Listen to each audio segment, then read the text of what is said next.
দেশে এই যে ফিলিস্তিনিদের যে গণহত্যা চলছে তার প্রতিবাদে সারা বাংলাদেশের সিলেটেও এই প্রতিবাদ স্বরূপ সাধারণ মানুষ রাস্তায় নেমে আসছে। এই সাধারণ মানুষ রাস্তায় নামার পাশাপাশি আপনারা জানেন এই যে বিভিন্ন প্রতিষ্ঠান KFC সহ বাটা বিভিন্ন ইসরায়েলি পণ্যর প্রতিবাদে তারা কিন্তু বিভিন্ন সুযোগ সন্ধানী লোকজন এখানে হামলা চালিয়েছে এবং ভাঙচুর করে লুটপাটের চেষ্টা চালিয়েছে।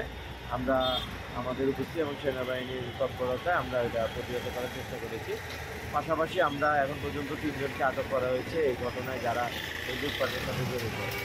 আর আমরা বিভিন্ন টহল আমাদের যোদ্ধারা আছে, এখন পর্যন্ত আপনারা দেখেছেন আমাদের কমিউনিটি পেট্রোল চলেছে বিভিন্ন থানা এলাকায়।